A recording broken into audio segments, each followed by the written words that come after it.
তারই খাতিরত আমার কেবলা যান ঈশ্বরী খাজা ফরিদপুরি, তিনি সারা জিন্দগি ভর মুরিদের ব্যথায় ভ্রমণ করতেন, আহার করতেন না, নিদ্রা করতেন না, মুরিদের দুঃখ দুর্দশায় নিয়ে সারাক্ষণ আল্লাহর দরবারে হাত খাওয়ার উচ্চারণ করতেন।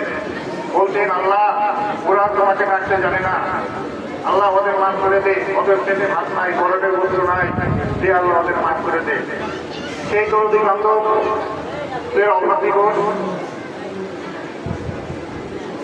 এই অভাব দিবসে আমাদের সর্বোচ্চ ত্যাগ স্বীকার করতে হবে, জান মাল নিয়ে খেদমত করতে হবে।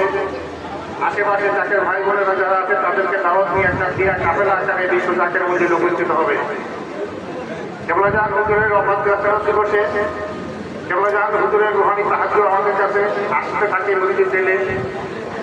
ওই দিন জাকের আনন্দের দিনে ক্রন্দনরত হয়, কত হয়, চোখে পানি আসে, মুর্শিদ হারা ব্যথা বেদনায় জর্জরিত থাকে। তখনই কেবলা জান হুজুরের রহমতের দয়া জাকের আনন্দের উপর বর্ষিত হতে থাকে। সেই নিয়ামত হাসিল করার উদ্দেশ্যেই কেবলা জানের পক্ষ হইতে তার প্রতিনিধি এই বাড্ডাখানায় দাওয়াতি হিসাবে আসছে, তারা দাওয়াত দিতে। আমি আপনাদেরকে বলবো, ভাইয়েরা আমার, বর্তমান চলমান পরিস্থিতি বাংলাদেশ তথা তামাম দুনিয়া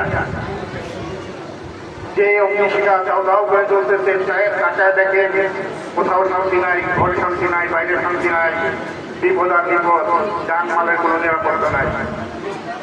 এ হলো বালা মুসিবত, বিপদ আপদ থেকে বাঁচার জন্যই কামেল মোকাম্মেল ওলিয়া আল্লাহ দপ্তরে মানুষ ছুটাছুটি করে পাগলের মতো যায়। আল্লাহ তার বন্ধু যায় আমাদেরকে হেফাজত রাখেন।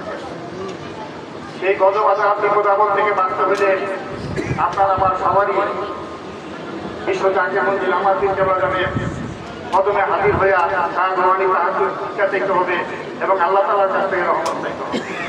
তাইলে আমরা এই চলমান বিপদ আপদ বালা মুসিবত থেকে ইনশাআল্লাহ আল্লাহ তাআলা আমাদেরকে তার কুওয়াতের খেলা হেফাজত রাখবেন। আমি অতিরিক্ত কথা বাড়াবো না, মূল্যবান বক্তব্য আমার উপরোক্ত নেতৃবৃন্দ দিলেন। আমি সবাইকে দাওয়াত দিলাম, আপনারা দয়া করে যারা জান নাই বিশ্ব জাকির দিলে যাই দেখেন আমরা কি করি, ওখানে কি হয়। সেই রাত ৩টা থেকে রহমতের ভয়ে ঘটানো হয়, আশেকান জাকেরানরা বসে আল্লাহ দরবারে কাঁদতে থাকে, রহমত শিক্ষা চাইতে থাকে। আল্লাহ তাআলা কোরআনে ঘোষণা করে যে রাত বিশেষ শেষ ভাগে তার রহমতের ফেরেশতা নিয়ে প্রথম আসমানে তার অবতীর্ণ হয়ে যায় তার বান্দাবান্দিকে রহমত দেওয়ার জন্য।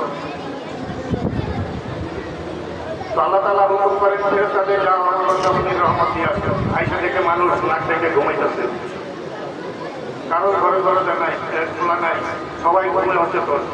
সেই রহমতের ডালা নিয়ে আল্লাহর কাছে হাজির হয়ে যায়। আল্লাহ তাআলা জিজ্ঞেস করে কি ব্যাপার দাও নাই, বললে আল্লাহ কারে দিল, কেউ তো চায় না, আর সবাই তো ঘুমে অচেতন। আল্লাহ একটু বেজার হয়ে যায়, তখন তো পাহাড়ে গাইলা পাবে। সেই সময়ে নির্দেশনা, সেই সময় সঠিক সময়ের কথা বলছেন জামানার মুজাদ্দিদ বিশ্ব লেখা যাওয়া করি, সেই শিক্ষা আমাদেরকে দিতে। ওই সময় তোমরা চাও আরামের বিছনা হারাম করে দিয়ে যায় না দিচ্ছে, আল্লাহ দরবারে কাঁদলো, যা যা চাইবা তাই আমরা তখন তোমাদেরকে তাই দিলেন, সেই পথের সন্তান দিলেন। তরিকতের অন্যতম অধিকার